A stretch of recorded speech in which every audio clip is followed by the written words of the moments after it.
He came to the gig because of the free bar, but he had a deeper plan. His plan was to come to the comedy, have a good laugh, get wasted, and then take his own life. That was his plan. He came to the gig, really enjoyed the comedy. We did an interview with me about my faith at the end. He was moved, I think, by that, and he talked to this guy called Tony, and Tony led him to the Lord. Within a couple of months of that, he and all of his family had been baptized.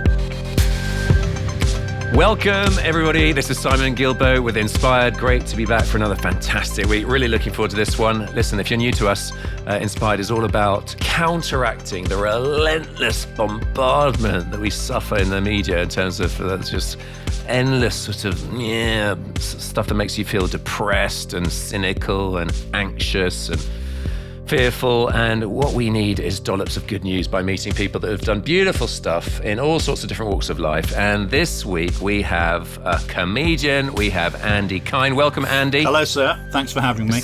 It's so good to have you. I've just been rewatching Your Beheaded Survived and having lots of chuckles and laugh out loud moments to myself. And our paths have crossed over the years at various different places. Most recently, we were at St Andrews Book Festival last year. And actually, it was more recently when I saw on your Facebook post that you had this lovely 20 years reflection after 20 years on from your first comedy gig, and it was beautiful, and I thought all the more, right, let's crack on, let's get Andy on the show. So great to have you, mate. I don't know much about your background. Let's get straight in there. How was childhood for you? Childhood was amazing. I was raised in a Christian family. I suppose we might call my mum and dad first generation Christians, so they were still working it out as they went along. So we weren't an evangelical family, and I was raised in Newcastle-under-Lyme, which is where I live again currently. And so I didn't have a Christian friend until I was 24 years old. I made my first Christian friend when I was 24, which feels very late and was very late. But really nice Anglican upbringing in a quiet Anglican church in Newcastle-under-Lyme, and went to the top senior school in Staffordshire, was head boy there, and did very well in my exams.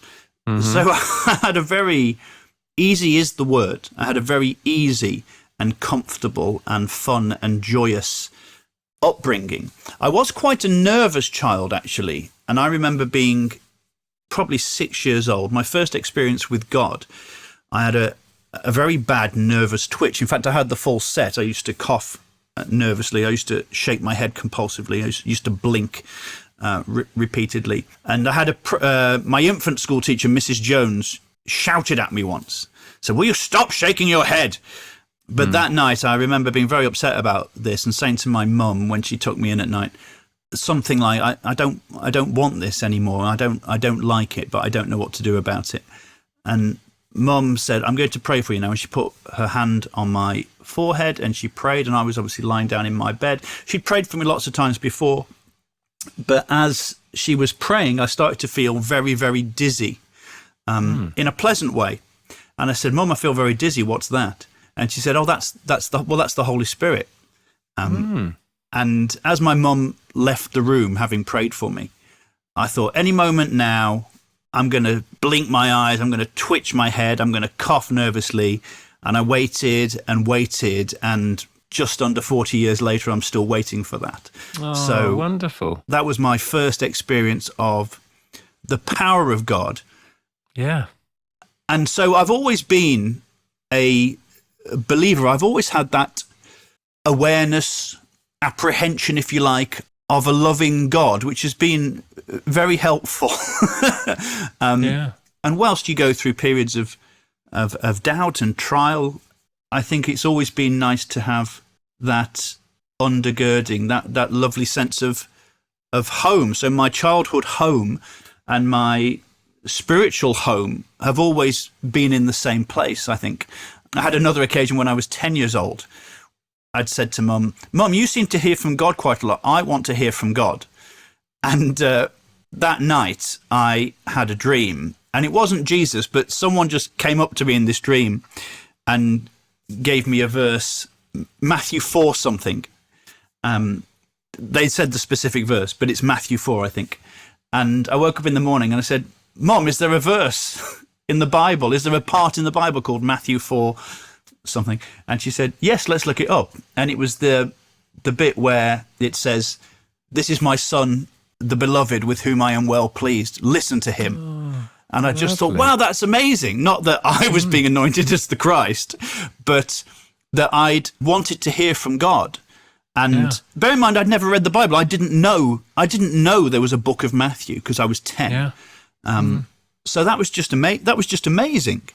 And so I've always had this sense, or certainly as a young person, I always had this sense that God was with me and was looking out for me. And I probably, if I'm honest, I probably had this idea that God would never let anything bad happen to me, because for a while it seemed that he wasn't letting anything bad happen to me. But that was as much to do with the fact that I was living in cozy suburbia in the Western world in the 21st century. Yeah. Any other key sort of school moments? I mean, obviously you're just thriving. If you're going to be head boy, you're a compliant child.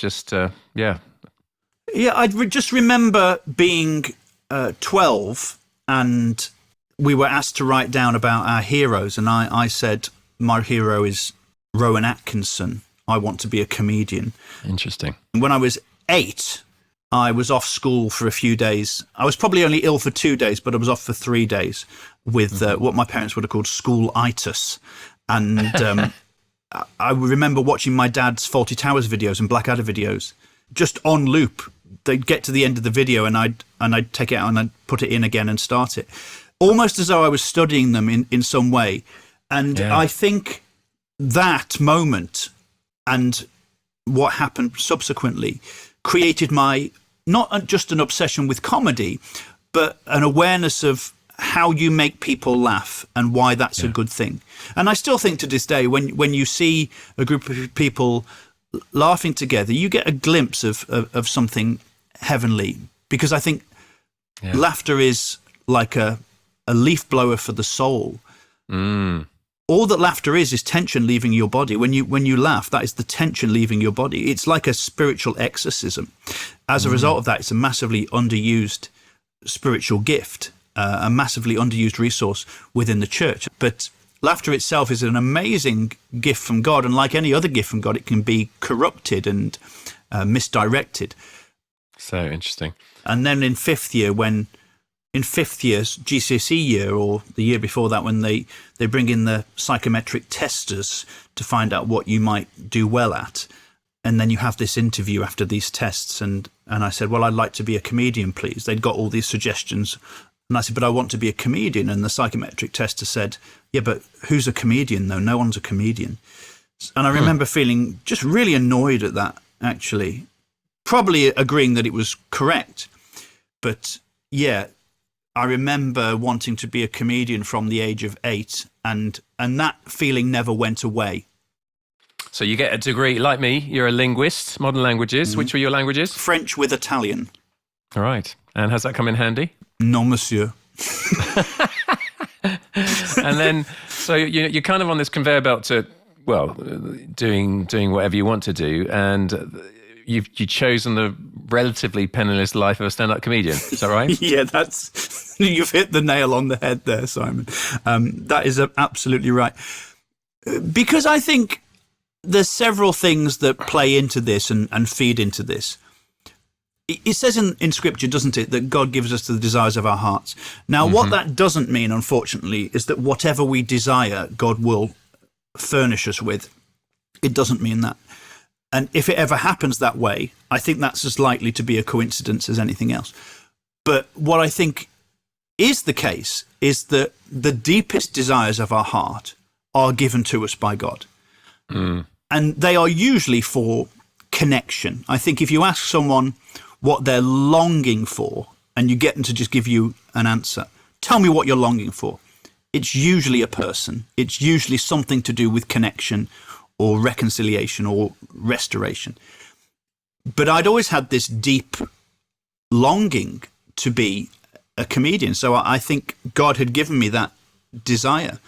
Yeah. And I wouldn't have called myself a Christian. I wouldn't have known really what to do with that. And again, I wasn't in a Christian community, so you didn't go around describing yourself as Christian or secular or atheist or anything like that. But I think also it's worse now But for my generation, I miss out on being a millennial by 1 month. So I'm the last ever Generation X, basically. I was born in December 1980. So I am the relief column or the vestiges of Generation X. But I think what had started to creep in already was that sense of, if you can conceive it, you can achieve it. That what I now call main character syndrome, which is the preponderant worldview in our society and the biggest obstacle to people coming to Christ. It's main character syndrome. Life is a story about me. And there's, again, different influences on that. Heidegger's largely to blame, and the existentialists. Disney is also to blame. And this idea of, you're on a quest for your own happiness and just follow that quest. So there was probably some selfish and some ignorant reasons for thinking I was going to be a comedian, but I certainly believed that I was going to be a comedian. After university, I gave my life to Christ because I think I had realized at that point that for all my academic skill and communication ability, I actually wasn't very good at managing my own life. I wasn't very good at handling friendships and relationships. I didn't really know what I was doing. And I felt quite paralyzed in the face of the real world, which I think a lot of people do. You realize that even if life is a story about you, actually there are some stronger characters out there, and you haven't been given some of the life skills that you need, even for me, through this linear, expensive and high-level academic study, which doesn't make any of that bad. It just means that, like lots of things, it's limited. So I became a Christian because I realized something had got lost at university. I was like most students at university, and I wouldn't have been anti-God, but I certainly never hung around with the Christian Union. I found them very embarrassing. But I still, in my ignorance and arrogance and hubris, thought that I was a proper Christian. There wouldn't have been any fruit to show that I was a proper Christian, but I knew I had this relationship with God, which I think is interesting in itself, because I did have a relationship with God. I wasn't administering it very well. So after university, I realized that the thing that had got lost was this childhood faith, the faith of my youth. And so I remember going back to the church and sitting at the back one Sunday evening when I was 22 and saying, okay, God, I'm here. I don't know what happens next, but I'm here. And that was the start of my Christian journey. Was there like a repentance thing there, or was it a recognition that you've a recognition of need? Certainly. Interesting. Yeah. Yes. So I wouldn't have used the word repentance because I probably wouldn't have known what it meant at that point. But there was certainly a recognition of loss and of need and of wanting things to be different, of wanting myself to be different, similar to the 6-year-old with the twitch. I wanted things to be different, and the problem was with me. And so it was part 2 of that. It was, God, can you come and make this better? Can you come and heal this situation?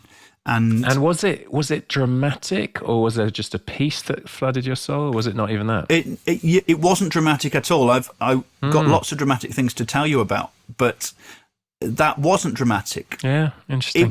It was peaceful in the sense, and these are good questions, because I think it's very important that we talk about things as they actually are and as we actually experience them, because our experiences, no one sees objective reality completely. So there was a peace in that there was a sense of, I had a plan now. There was a new plan, there was a new purpose. And obviously you can coat all of that with scriptural verses, but at the time I just thought, okay, I'm back, I've got a plan, I'm going to follow Jesus, let's go for it. So interesting. And what came next? What happened then was where it started to get quite dramatic, because I still wanted to be a comedian. And at that point, I realized that maybe this desire that had been deep rooted in my soul to be a comedian, to be on stage, wasn't actually a product of sociobiological evolution, and was perhaps something that had been seeded in me by this by the Lord, by a God. And after that, there was a period of a couple of weeks where interesting things happened. I'd made a friend at that point. So I had some Christian friends at that point. And I went to a Congregationalist church prayer meeting because my friend was the minister. And no one knew me apart from my friend. And there was about 6 of us. And it was me and my friend and then 4 old ladies. And as we were just praying in this prayer meeting, this old lady put her hand on my shoulder and she said, God will deliver what he promised you. And what I'd been feeling over the previous few weeks was this sense that, yes, I still was meant to be a comedian, that this is what God had got planned for me. Another woman had been praying about me or for me and said she had a picture of me up on stage. My mum met a mad friend of hers and said, oh, my son's looking for a job. And this friend said, oh, but he's meant to be a preacher. He's meant to be on stage. So several things like that happened. It was like a breadcrumb trail. So I thought, well, I'll try it then. I feel as though I've got the permission to do this. So I started trying to get in touch with comedy clubs. This is back in 2005. So the internet was quite new, really, and there was no social media. So I was having to ring up pubs and whatever comedy clubs I could find to say, I'm a comedian. Can I come and do something? And I put my name on a waiting list for an open spot. An open spot is just an unpaid 5 or 10 minute spot in the middle of a comedy gig. And eventually they got in touch and they said, are you free this Sunday to go down to Bath at the Porticella bar and do 10 minutes? I said, yes, I am. And I wasn't ready at all. But I went down. Mum and Dad, Mum made me a packed lunch. And I drove from Newcastle under Lyme to Bath. And I remember being in the green room, which was just a cleaner's closet, really, waiting to go on stage. And the door to the stage was to my left and the door to the car park was to my right. And I experienced a real tug of war because I wanted to be a comedian, but the short-term gain would have been to escape. The short-term gain would have been to deal with the fear I was feeling. I thought, if I get to my car, I can drive away. No one will ever hear from me again. They won't chase me. They won't know. I'll be safe. Fortunately, the long-term gain to be a comedian won out, and I went on stage and I had a really lovely gig. And it had to have been anointed because I wasn't very good. I look back now and I think I wasn't very good. But I probably had enough confidence about me to blag it for 10 minutes. And Friedrich Nietzsche said that what you need in anything, if you want to be successful, is long obedience in the same direction. And I wouldn't have put it in these terms at the time, but I took the road of deferred gratification. Rather than escaping for the easy win of safety, I took the path of deferred gratification. Unfortunately, I was gratified on that night, but a few gigs later, I had some terrible gigs where the audience reacted to my material in the appropriate way. And then very shortly after that first gig, I was back in Stoke-on-Trent and I went to watch a gig in Stoke with a friend of mine. And I said to my friend during the first half, I'm going to go up and ask the promoter if I can have a gig next time. So I went up to the promoter and I said, hello, I'm a comedian, which again was a huge lie because I'd done one 10-minute spot.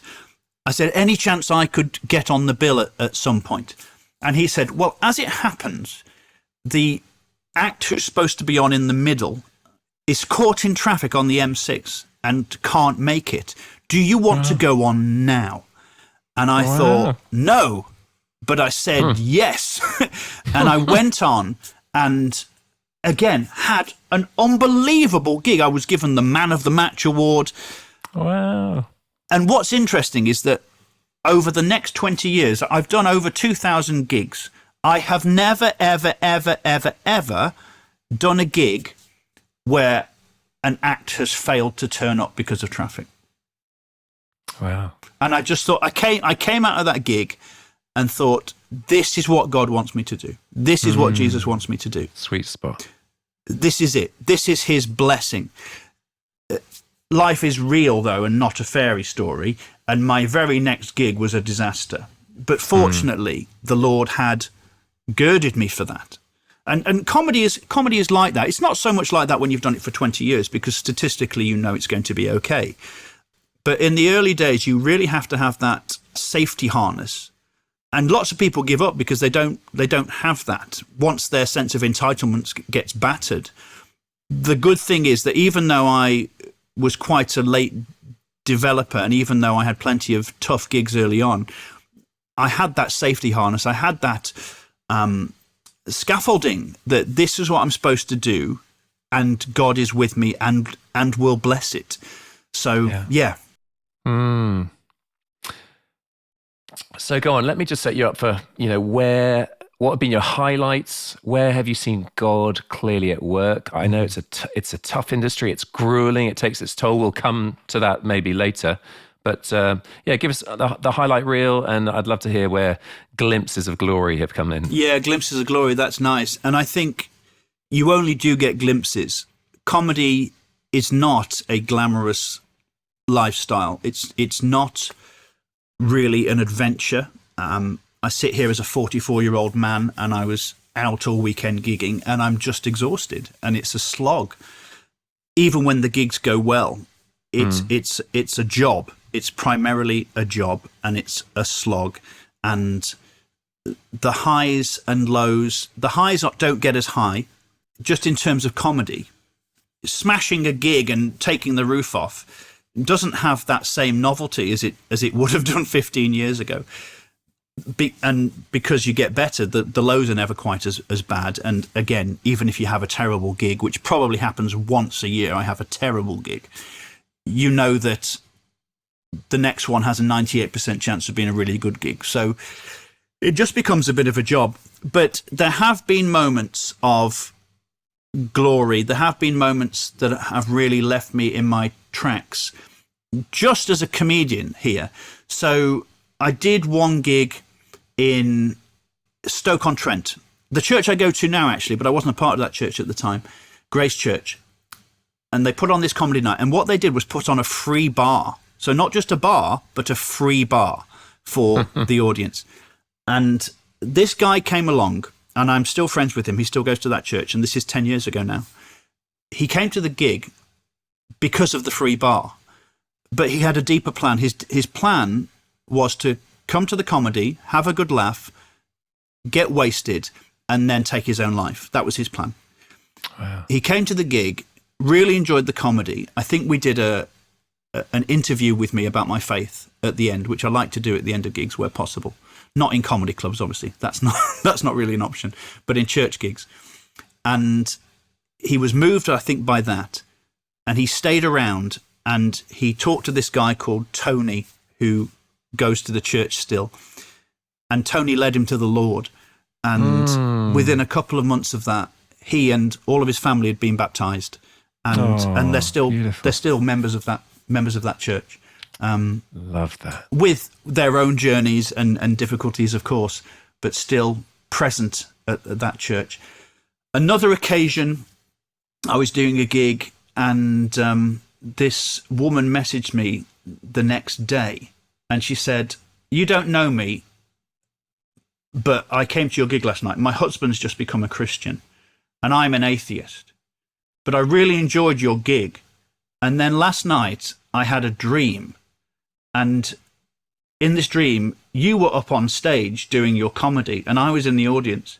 And Jesus came up to me and said, 'Listen to that man, you can trust him.'"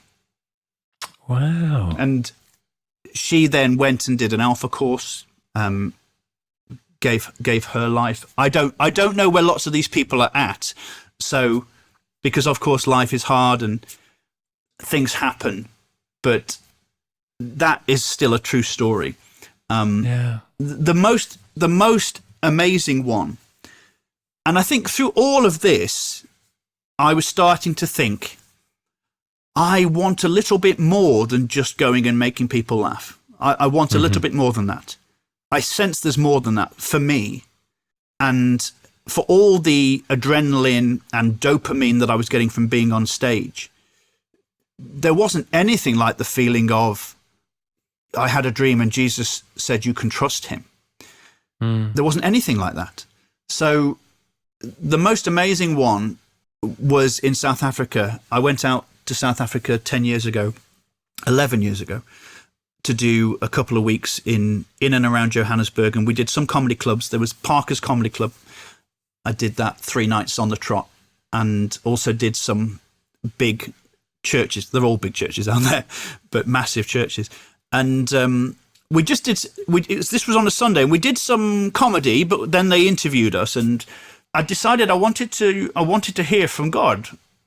Again, the same idea when as a 10-year-old I said to my mum, I want to hear from God. You hear from God. I want to hear from God. So I was praying about all of that, trying to hear from God, trying to get some words for people before this event. And I'd written down several things in my pad. And there was this one thing that I'd written down, though, which felt like it might be important, but it was very specific. And I said to my friend Mark, who was with me, I can't say this. I can't say that this is what God has said. He said, well, just be more general about it. So at the end of this talk that we'd given, this interview, I gave a couple of general ones, and then I came to the one I knew was specific. But the way I put it was, if anyone has lost a child, I'd love to pray with you about it. And 4 people came up, and the first 3 were all young white South Africans. And I think they all said the same thing, which is that they had a friend who'd had a miscarriage. And I prayed with them and reassured them on their friend's behalf that that baby was with Jesus. God knew that baby before he knit them together in their mother's womb. And so that child was safe with Jesus. But that wasn't what I'd actually written down. And then this 4th lady came up, and she was a black South African. And she said, my name's Josephine, and my son isn't dead, but you didn't say who's lost a child to death. You said who's lost a child. And I've lost my child to drugs. He's embroiled in drugs, and we don't know where he is. At this point, I'd started to cry. And I said, could I just go and get my pad and show you what I've written down? And I brought it to her. And what I'd written down whilst I was praying was, a black lady named Josephine has lost a child, and God will give her back a son.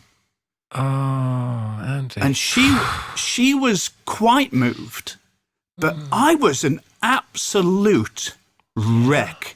Seriously. I was a complete wreck because, again, I was taken back in my mind to being that sort of 5-year-old boy, being the 10-year-old boy. And it just felt like this unbelievable sort of bridging moment between childhood and adulthood. And to be on the other side of the world, surrounded by a huge amount of strangers, and to be this little Anglican guy from Newcastle-under-Lyme who'd never met another Christian until he was 24, now to be in the position where God was opening up these doors. I've never had anything like that. Yeah.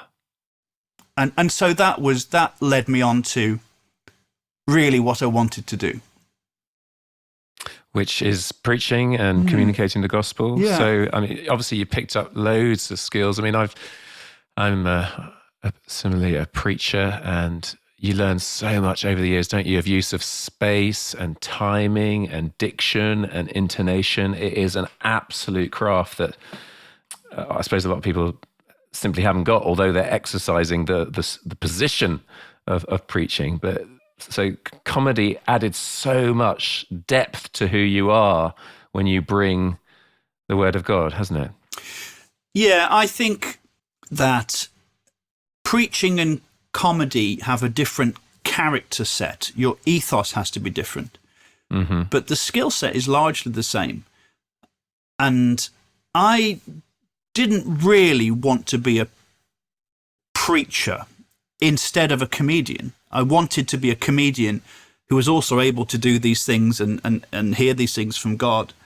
And share the gospel at the end of a comedy gig. And I'm probably still there to a degree. I am primarily a comedian. I'm fundamentally an evangelist, but I'm primarily a comedian. And interesting. And I probably couldn't live without comedy. There was a period of time where I wasn't doing a lot of comedy. And I don't mean the pandemic, but that was also a period of time where I wasn't doing a lot of comedy. And I realized that I do have a dependency on it. It's not quite an addiction, but I do have a dependency on it. And my body chemistry is wired in such a way to do that. And I definitely have withdrawal symptoms if I don't do it for a period of time. That's just me being honest, because some things just are as they are, not as they ought to be. But I think all of these experiences, and there were other ones as well. There was a time I preached in Elgin, right in the north of Scotland. I'd done a gig in Lossiemouth, near the Air Force Base, and then I preached in Elgin to a tiny church on the Sunday morning, and there were 20 people there, and there was one non-Christian, and the non-Christian became a Christian, and that was incredible. I think I was starting to understand that however much you make people laugh during a comedy night, 2 weeks after they've heard you speak, they won't remember anything you've said, really. They might remember one joke. 2 years after they've seen you, they won't remember your name, almost invariably, unless they have another trigger to remember that. Whereas you can preach to a room of 20 people for 20 minutes, and it might have eternal consequences for someone in there, positive eternal consequences. And so I think in terms of legacy, yes, in terms of wanting to feel that what I was doing was meaningful. Comedy has never felt frivolous for me. It's never felt like ribaldry or anything like that. But I knew there was more. There was another level. There was another level to get to. It came out of a conversation with Kathy Madavan at Spring Harvest, where we came up with this idea of comedy plus something. Comedy plus sharing the gospel at the end. So I started to get into apologetics and come up with this little apologetics talk that I could share at the end of gigs, which was, again, really successful, because I think what I found was that I'd made them laugh for an hour with my stories. And every public speaker worth their salt knows that to get the best response from an audience, there needs to be dopamine, oxytocin, and endorphins racing around people's systems. So you tell a story which is by its nature dopamine inducing. You say things that involve empathy, and there's oxytocin there. They've bonded with you. The dopamine has got them focused on you. The oxytocin, the empathy, has got them bonding with you, and the endorphins has relaxed them because they're laughing. You do that for an hour, and then you can say whatever you want, and they are with you for at least a while. And so I saw amazing fruit, really, in terms of people signing up for Alpha courses from this new Comedy Plus. And then out of that, a couple of people, different churches, asked me to preach. The one I normally talk about is King's Arms, Bedford, with Steve Wilson and Simon Holly. But actually, the first people to ask me to preach was Aylesbury Vineyard Church, Stephen Lynn Burnhope at the time.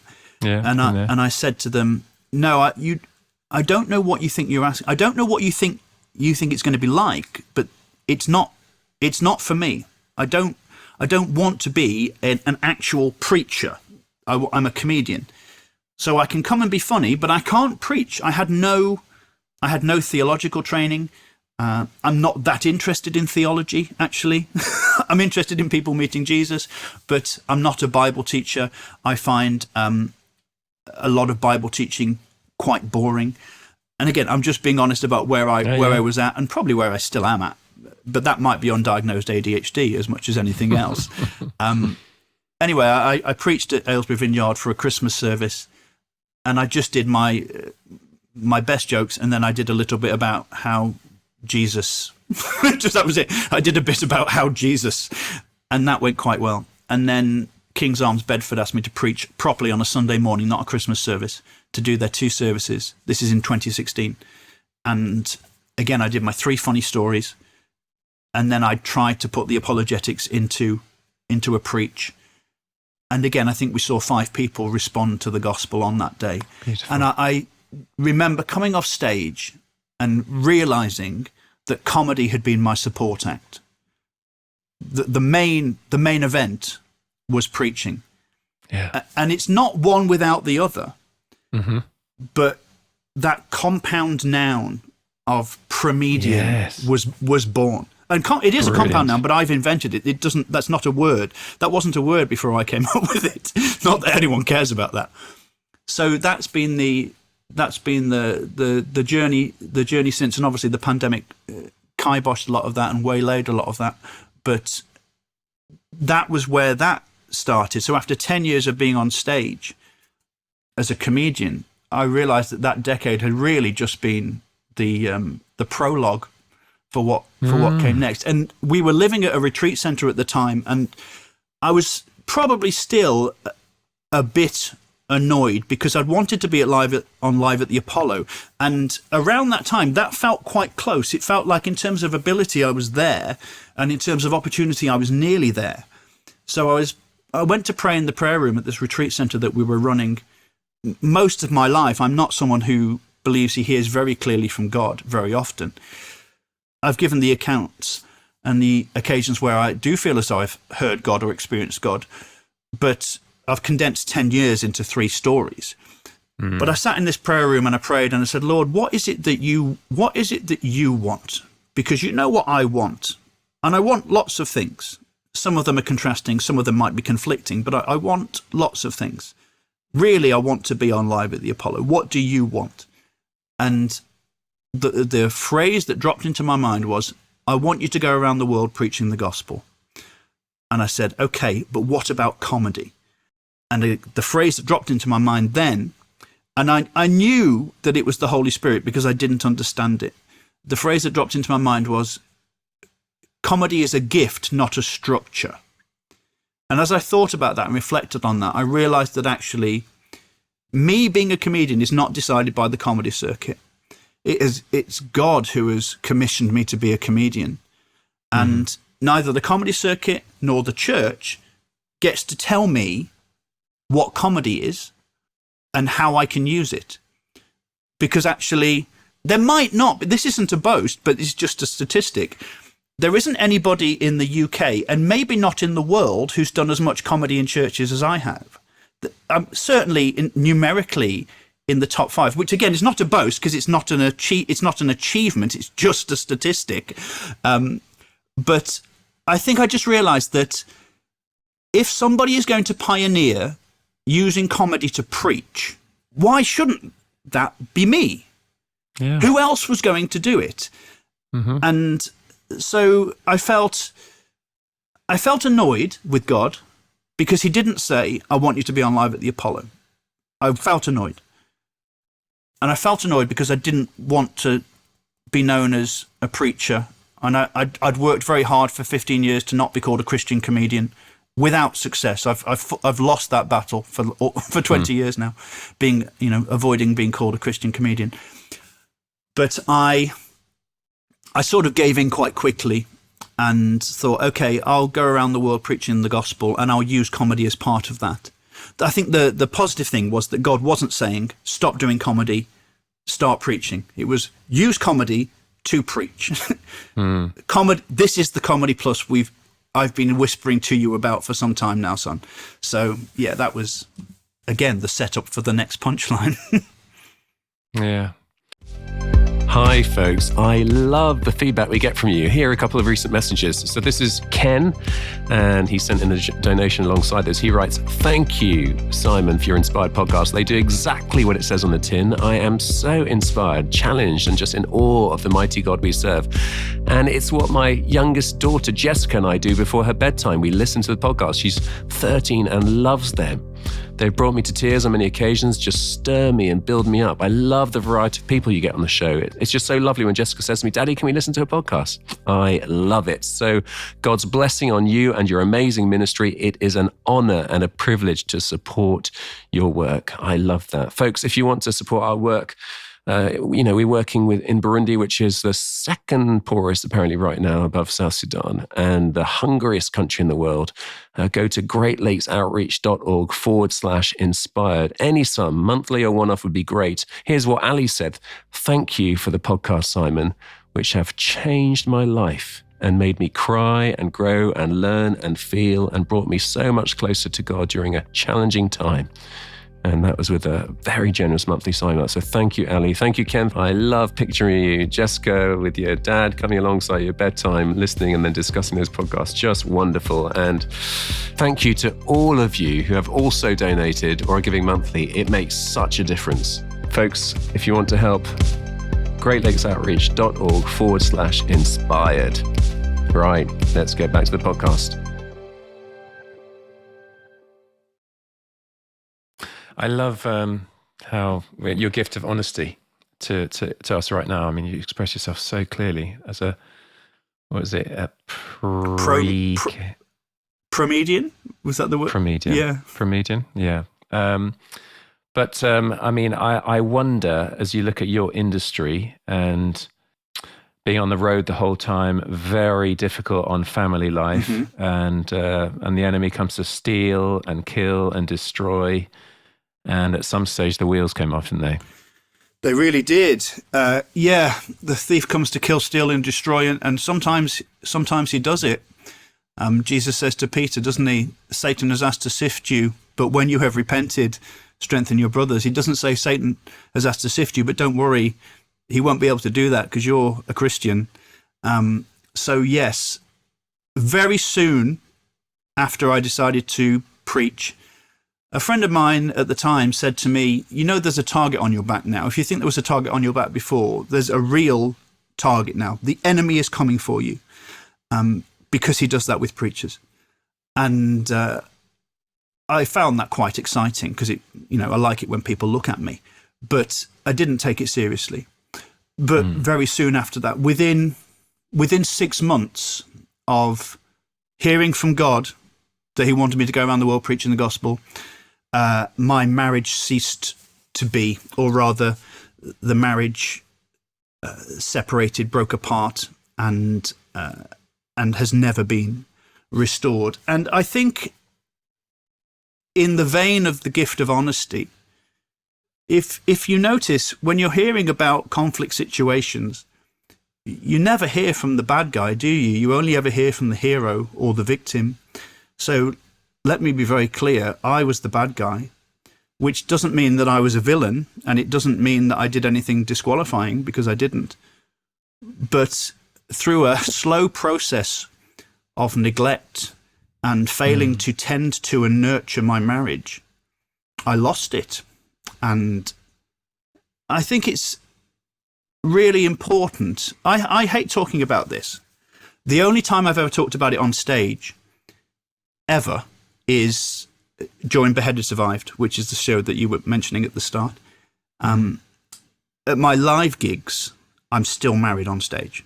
I'm still married on stage for several reasons, because it avoids people messaging you, for a start. But it also keeps the energy where you want it to be. But if people want to hear the story of that and see it done in comedy form, Beheaded Survived on YouTube is the way to watch that. There was obviously different reasons, and nobody comes out of a divorce looking good. Nobody does it. But it was something that I couldn't quite believe, and was absolutely to blame for, because I didn't love well enough. And by the time I tried to do that, it was too late. And again, the blame is with me. I was the bad guy. I may have done heroic things since, but I was not the hero. And so that really caused huge chaos. And I think the thing about divorce is there seems to be three camps in the Christian world when responding to divorce. You've got the, but God hates divorce camp. Great. I hate it as well. So God and I agree. That doesn't change my situation, unfortunately. There's the charismatic, God's going to restore your marriage. I had that a lot. I haven't heard from those people since.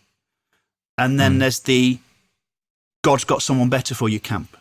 As though God is playing some zero-sum marriage game, or as though life is really about finding a romantic partner, that life is really a stepping stone to romantic gratification, which doesn't actually have to end at marriage. I don't.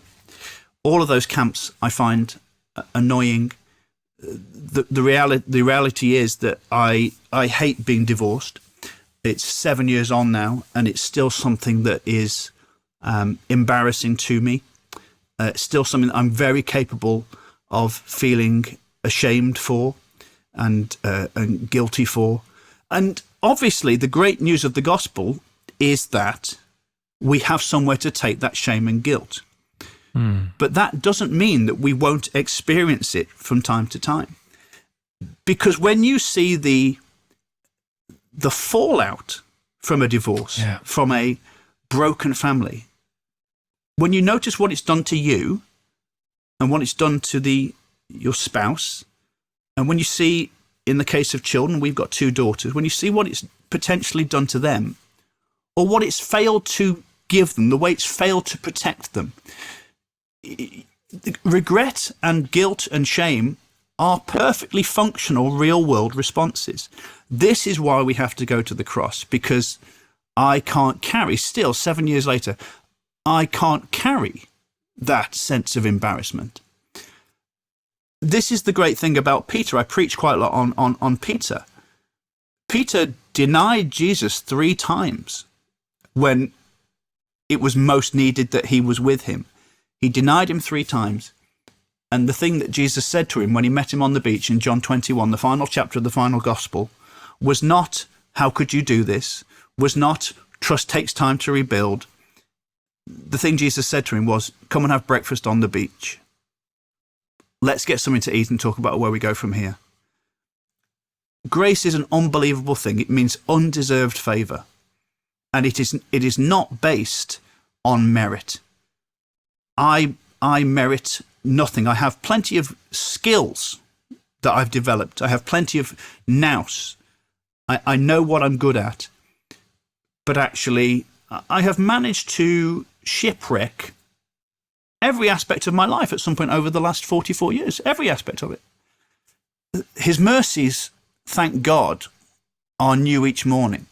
And so what has been amazing to see, quite quickly after the separation, I was given a prophetic word, which actually some people listening might be offended by, but it was a piece of scripture. It was the bit where Jesus says to the paralyzed man, your sins are forgiven, get up and walk.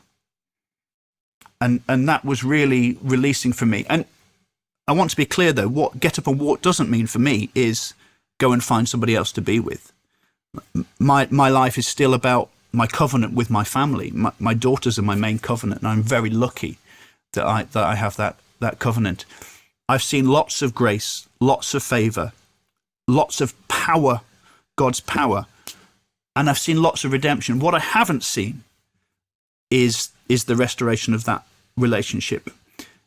And I don't say it doesn't matter. And I don't say, oh, it wasn't meant to be. It was meant to be. It should have been restored, but it wasn't. And we live in the now and the not yet, don't we? We live in the idea of how things ought to be and how things will be in the end. But we also have to deal with how things are. When Jesus called Lazarus back from the tomb, there were lots of other tombs he didn't call people back from. Unfortunately, some things that die do remain dead. Nevertheless, we are resurrection people. And it's our job to, as Paul says, push for full restoration. As far as it depends on you, live at peace. When you don't know what God is going to redeem, I think, try and redeem everything. Try and reconcile everything. Try and resurrect everything. Because we're resurrection people. And God will bring back what he wants to. But what I absolutely detest, and I detest it, is the idea, that phrase, God's got someone new for you, or there's someone out there for you. It doesn't mean that I don't think second marriages are unbiblical. I don't have a problem with a second marriage theologically. Lots of people do. I don't. It doesn't mean that I don't see blended families that work really well to the glory of God, because I do see that. I'm only really focusing on me, and I think there's just too much triteness for and against divorce. There's too much triteness which has crept into the church. It does matter. It's not okay. It is a tragedy, and God is kind and is able to redeem everything. But we should not take lightly the reality of what divorce does. I'm no longer bleeding, but I was completely paralyzed for about 4 years, emotionally and spiritually. I couldn't hear God's voice for about 4 years. This is the guy who heard Go Around the World Preaching the Gospel. 6 months after that, for 4 years, I barely heard anything because I couldn't bear to hear God's voice. I couldn't bear to hear more bad news. I couldn't bear to hear something that wasn't, this will be restored. I couldn't bear it. And I didn't hear it. So I was completely, not just immobilized from ministry, but paralyzed emotionally. And what's happened since, and continues to happen as God has rebuilt my life, my ministry, is amazing. But again, you can't have the resurrection without the crucifixion. Without the crucifixion, the resurrection is just some man going out of a cave. It's just a bloke going outside. You know, we live with these two things, death and new life. But unless a seed falls to the ground and dies, it cannot bear fruit.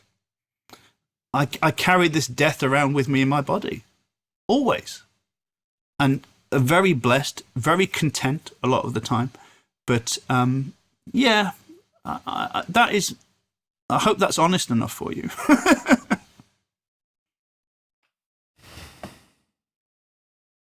Yeah, I just want to sit in that, because I think that was a gift. That was a gift to many people listening. And God sees you. Those of you that have been divorced, he sees your pain. He loves you. He meets with you. He is for you. He forgives. There's grace. And I'm just really grateful for this time. And listen, I mean, there's so much more to cover, but we need to come into land. And again, just deep gratitude to you for that. Fill us in. Yeah. And what would be your parting words to us and encouragement, and plug whatever you want to plug? Go for it. Well, I would say that God continues to be kind, and God never turns his face away.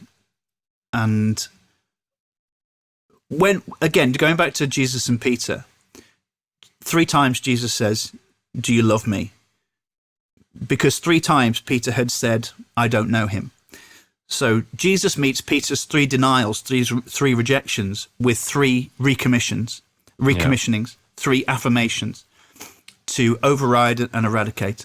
The gospel is, being a Christian is not a place in the sun. It's not somewhere over the rainbow. It's the repair shop. It's the place where we bring our broken lives. It's the place where we bring our broken lives and our broken hearts and dreams and ambitions to the Lord, and we say, "Look, I've messed this up, or this has been messed up for me. Will you do something?" And what's amazing is that I continue now to be a comedian. My comedy special, which was a secular show, I did 2 years ago, just under 2 years ago, and that's available to watch for free on YouTube. And that talked about the divorce, and it had some gospel hope in it, but it was also a secular comedy show in front of a live studio audience of largely secular people, and it was the most amazing gig I've ever done. So that happened recently. I've written a book on Walking the Pennine Way where I talk about the divorce. It's the best book I've ever written. And when I preach now, I preach with an authority. I try to be careful about using words like authority, because I don't like it when we call ourselves pioneers or visionaries, but I realize that I carry something, let's put it that way. I carry something now when I'm preaching, which has undermined and overwritten actually the hype and triteness that I was probably prone to before this. When I reach people now, I reach them because I'm meeting them in the grave, which is where people feel like they are. And so we meet people in the grave, but we don't just leave them there, because I'm not there anymore. Yeah. I'm scarred, badly scarred, but wounds do become scars, and they're still not nice to look at. But whereas wounds scare people, scars convert people. That's what converted Thomas. So I'm no longer wounded. I am scarred, but scars convert people. And when I preach now, my whole theme, even if I'm not using it in words, the way I engage with an audience is to try and meet people in the grave, but to point them out to resurrection hope.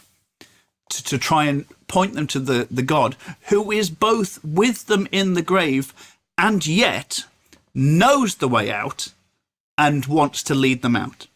And that doesn't mean that everything is shiny and new and rainbow bright and 80s cartoon filmation, but it does mean that there is mercy every day. It does mean that there is redemption. And also, for people, there is reconciliation, there is restoration. The fact it hasn't happened in my life doesn't mean it doesn't happen.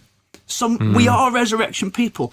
Call things back for resurrection and let the Lord do the rest. But hope and joy and love are the greatest. And for a while there, I was operating without joy and almost operating without hope, even after everything I'd experienced. But the Lord has restored me, and I wouldn't want to go back and live that again. And someone said to me, I bet it felt, though, during those really hard times, that you felt like you were, in the palm of God's hand. No, I did not. I felt, Lord, oh Lord, God, my God, why have you forsaken me? That's how I felt. I don't feel that now. I go around the world preaching the gospel. I'm literally going around the world this year to preach the gospel. Hallelujah. But I can't sugarcoat what I've been through, because it was terrible. Yeah. Nevertheless, and yet.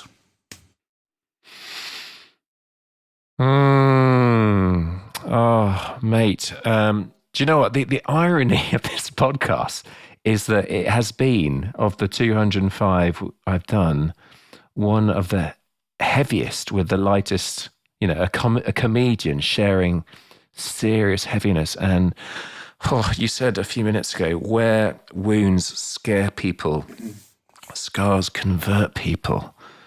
Wow. I mean, I'm just sitting in that. Where wounds scare people, scars convert people. And it was the scars of Jesus that converted Thomas. And I resonate, brother. I mean, a different level, but I've had a pretty challenging last 18 months, 2 years. Yeah. And I have stood up before people, and I've broken down in tears as I've preached, as I've shared a wound, but do you know what?